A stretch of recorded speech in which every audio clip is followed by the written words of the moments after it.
মেঘলা দিনে জয়পুরে ভোট প্রচারে সুজাতা মণ্ডল। হাজার বছরের পুরনো গোকুলচাঁদ রাধাকৃষ্ণ মন্দিরের পুজো দিয়ে প্রচার শুরু করলেন। ঘোড়ার গাড়ি টোটো চালিয়ে ভোট প্রচার সুজাতা মণ্ডলের। আগামী 25শে মে বিষ্ণুপুর লোকসভা কেন্দ্রের ভোট। কার মাথায় পড়বে বিষ্ণুপুর লোকসভার সংসদের মুকুট, তার লড়াই। প্রচারের মধ্য দিয়ে জমে উঠেছে প্রাক্তন স্বামী স্ত্রীর ভোট যুদ্ধ।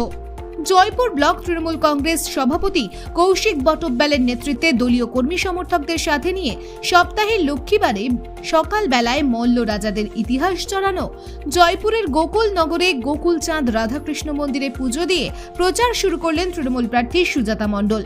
পুজো শেষে গোকুলনগর থেকে একটি ঘোড়ার গাড়ি, একটি ট্যাবলো এবং 100টি টোটো নিয়ে দলীয় কর্মী সমর্থকদের সাথে একটি র্যালি করে প্রায় 6 কিলোমিটার অতিক্রম করে চাতরা মোড়ে যায়। সেখানে কখনো ঘোড়ার গাড়ি চালিয়ে ভোট প্রচার, কখনো টোটো চালিয়ে ভোট প্রচার করতে দেখা যায় প্রার্থী সুজাতা মণ্ডলকে। পাশাপাশি মানুষের সাথে জনসংযোগ করেন তৃণমূল প্রার্থী সুজাতা মণ্ডল ও সভাপতি কৌশিক বটব্যাল।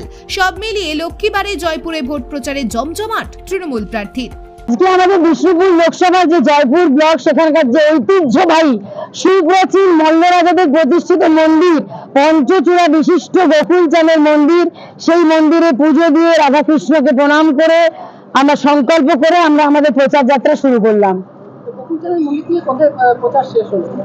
গোকুলচাঁদের মন্দির থেকে আমরা প্রচার অনেক আমরা প্রায় জয়পুর ব্লকের অনেকগুলো জায়গায় কভার করলাম। সেটা আপনার চাতরা মোড় বলুন, সলদা বলুন, গেলিয়া বলুন, এবং আমরা তিনটে যে আমাদের অঞ্চল, জয়পুর ব্লকের 9টা অঞ্চল, আমাদের 3টে অঞ্চল আমরা কভার করে আমরা এখন চাতরা মোড়ে এসে উপস্থিত হয়েছি। অভূতপূর্ব, মানে আমার বিষ্ণুপুর লোকসভা, আমি বলছি না, আমার রাজনৈতিক গর্ব, মানে আমি বিষ্ণুপুর লোকসভার ভূমিপুত্রী।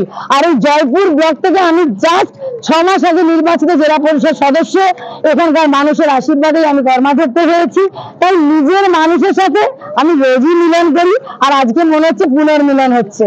কখনো টোটো চালাচ্ছেন, কখনো ঘোড়ার গাড়ি চালাচ্ছেন, কি আরে অলরাউন্ডার, আমি মমতাদির প্রার্থী, এটাই তো সবচেয়ে বড় প্রার্থী। তাই সেখানে টোটোই হোক, আর বাসই হোক, আর অটোই হোক, আর ঘোড়াই হোক, আর যাই হোক, হাম লড় লেঙ্গে। জিত সম্বন্ধে কতটা আশাবাদী? জিত সম্বন্ধে কতটা আশাবাদী প্রতিটা মানুষের সারাই বুঝিয়ে দিচ্ছে যে 2024-এর বিষ্ণুপুর লোকসভার রেজাল্ট কি হতে চলেছে। মমতাদির উন্নয়নের জোরে, মমতাদির কর্মকাণ্ডের জোরে, আর মমতাদির সৈনিক হিসেবে মানুষের পাশে থাকার জন্য আজ আমি এখানকার প্রার্থী হয়েছি।